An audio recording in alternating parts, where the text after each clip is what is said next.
Bonjour à tous, aujourd'hui je vais vous parler de comment installer son 3D Touch sur sa Geeetech A10M. Donc tout d'abord, nous démontons donc le petit support qui est inclus dans votre Geeetech A10M. Donc là, je le retire, je le dévisse. Une fois dévissé, on le récupère.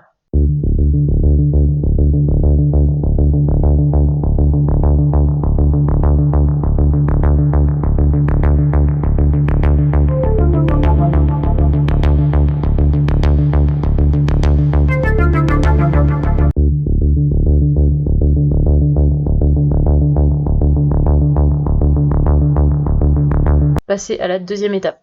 Comment installer le 3D Touch sur son support? Donc c'est tout simple, vous voyez je le fais rentrer dans la boucle, voilà, ce qui me permet que les câbles ne se froissent pas, quoi que ce soit, donc je vais vous montrer. Ensuite on passe les deux petites vis, voilà, on les maintient et on active les boulons derrière, enfin on met les boulons derrière pour que ça tienne bien. Donc voilà, on vérifie, moi je les serre à la pince, voilà, pour être sûr que ça bouge pas et pour pas avoir à le refaire, c'est une sécurité en plus.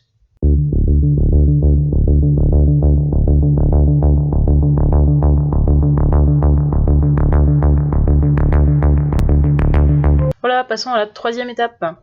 Donc notre troisième étape, c'est les branchements. Voilà, comment on branche un 3D Touch. Donc, sur les vidéos que j'ai regardées, malheureusement c'est pas très bien expliqué. Voilà, vous avez deux câbles déjà, enfin deux câbles séparés. Vous avez les trois petits câbles, un peu comme un servomoteur brun, rouge et jaune, et vous avez un autre type de câble à côté qui est noir et blanc. Voilà, je vais vous mettre une image à disposition, voilà, ce qui permet de mieux voir comment je les ai branchés. On passe à la quatrième étape. Notre quatrième étape consiste à placer le 3D Touch sur notre machine. Donc là, on revisse exactement là où on a dévissé, sauf que on fait attention, voilà, on ne serre pas au maximum pour pouvoir le glisser. Dans un premier temps, on met juste les vis. Dans un deuxième temps, on va pouvoir le glisser et le mettre du coup à la hauteur qui nous convient. Donc la meilleure hauteur, c'est un tout petit peu au-dessus de votre bus, parce que le but n'étant pas que ça imbibe votre imprimante ou ça imbibe votre pièce que vous allez imprimer. C'est uniquement voilà, pour faire la mise à niveau de votre plateau. Donc moi j'ai décidé de le placer ici, voilà, je vais vous montrer. Je l'ai placé, je vérifie que ça tient bien, je peux bouger ma buse, tout va bien. Nous passons à la cinquième étape. Donc pour cette cinquième étape, nous allons mettre à jour la carte. Très important. Donc on installe le driver, CH341 SER, que vous trouverez du coup en lien dans la description.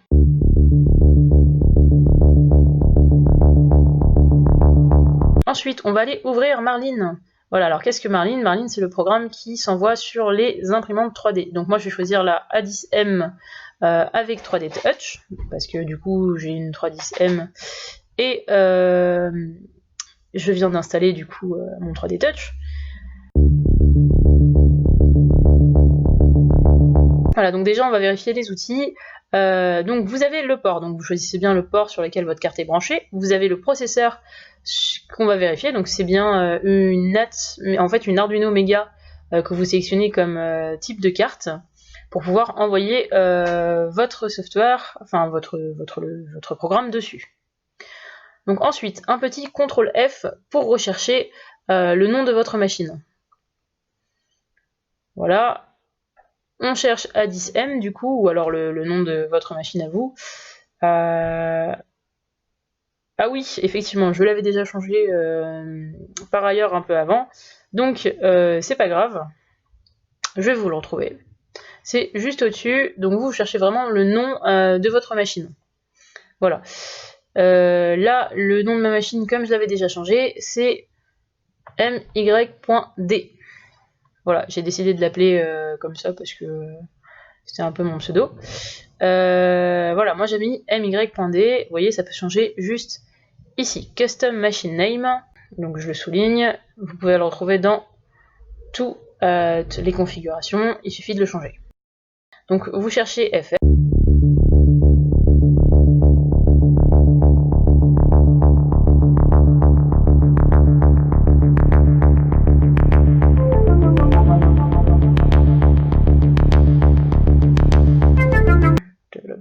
Voilà, juste ici.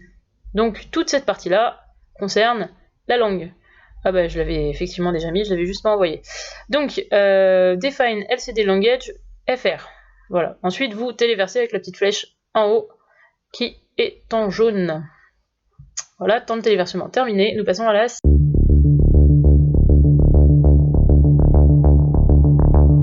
étape.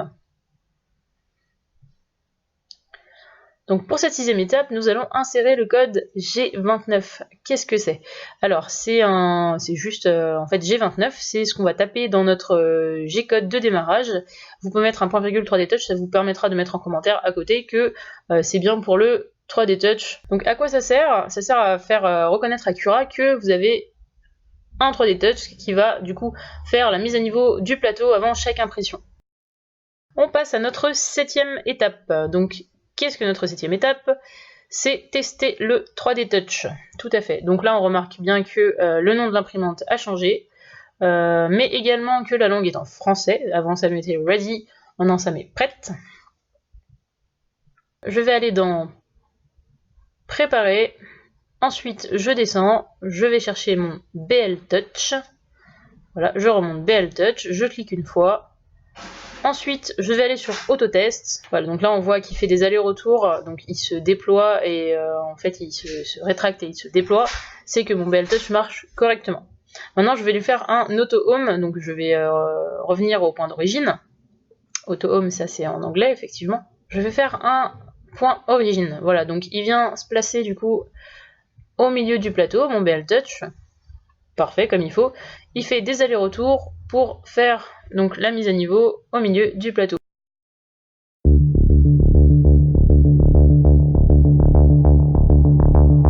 Voilà, nous allons passer au plus difficile. Donc qu'est-ce que le plus difficile? C'est le réglage du plateau pour une première et dernière fois, on l'espère.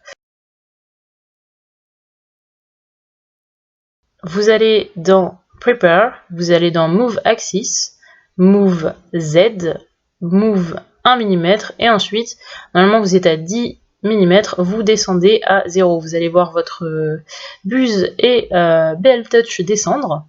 Voilà, donc vous arrivez jusqu'à 0. Vous voyez que du coup, votre buse est éloignée de votre plateau, ce qui n'est pas suffisant pour que vous puissiez imprimer. En axe Z, vous allez aller dans Contrôle, ensuite dans Motion, ensuite dans Z Offset, et nous allons changer. Donc c'est adapté en fonction de chacun. Je vous laisse faire différents tests pour savoir à combien, combien il manque de millimètres pour vous. Donc moi j'ai d'abord essayé 1, puis 2, puis 3, puis je suis allée en grandissant.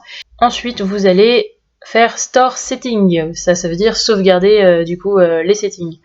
Pour ensuite aller faire un Auto Home, donc il va revenir tout seul en Home.